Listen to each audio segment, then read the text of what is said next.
Welcome to episode 4 of Digital on Drugs, where Dominic and I will be looking at the facts around the tool which has arguably transformed our digital lives more than any other, the mobile phone.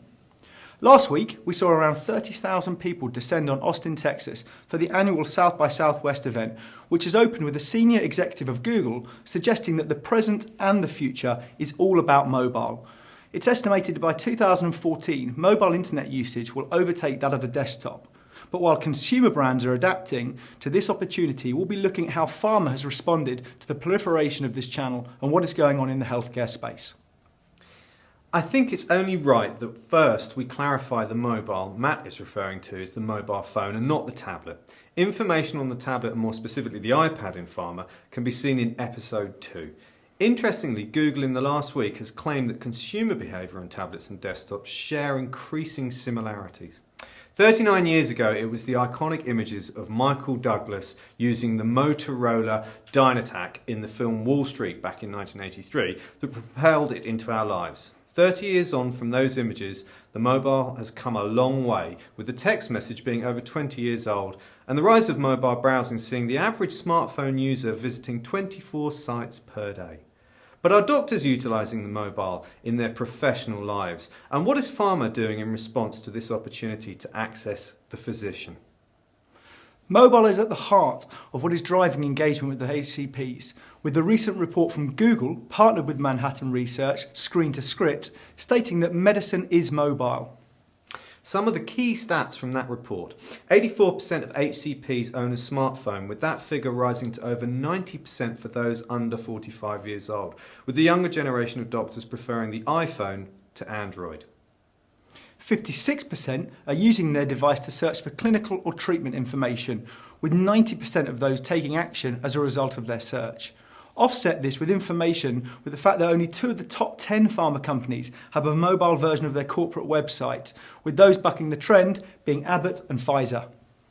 62% of HCPs say that they would close a website not optimised for mobile. Many HCPs will make decisions based on the information that they find online.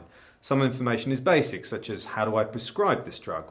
With this in mind, it is plausible to say that without pharma providing this information in a mobile-friendly format, they could well be losing potential scripts. However, the health app market is exploding, with more than 10,000 medical and healthcare apps available for download from Apple iTunes Store. It's the third fastest growing category among iPhone and Android users, and it shows no signs of slowing down, with the mobile health market estimated to grow from 1.2 billion in 2011 to 11.8 billion in 2018. Pharma needs to consider build options when developing for mobile and identify as part of a mobile strategy whether they want a responsive web design or a dedicated mobile site. From a recent IAB survey, mobile optimised websites can expect to retain their visitors' attention for a full 2 minutes longer than standard websites, with a further 33% more page visits. Video content being watched on a mobile device has soared as smartphones have gotten faster with bigger screens. Over 200 million YouTube videos are watched every day via a mobile device, and videos becoming key to content marketing principles. 50% of e-pharma consumers have highlighted a preference for learning via video over text, and already over 40 pharma and biotech companies have a YouTube channel. True. Of course, we've focused heavily on pharma reaching an audience with its messages, but the debate on whether mHealth can help with productivity and efficiency measures in both the UK and abroad is a hot topic. The UK government's Mobile Health Worker report highlights significant improvements in time and cost savings by adopting mobile practices into the working practice. With areas such as near-field communication, the infamous QR code, and the explosion of geolocation services enabling companies to tell people information about where they are, what they can find, and personalise that information, mobile will continue to be a topic for much discussion. Finally, Google's former CEO stated back in early 2011 that if you don't have a mobile strategy, then you don't have a strategy, and more recently adding, what's important now is to get the mobile architecture right, because mobility will be the way you will provision in the future.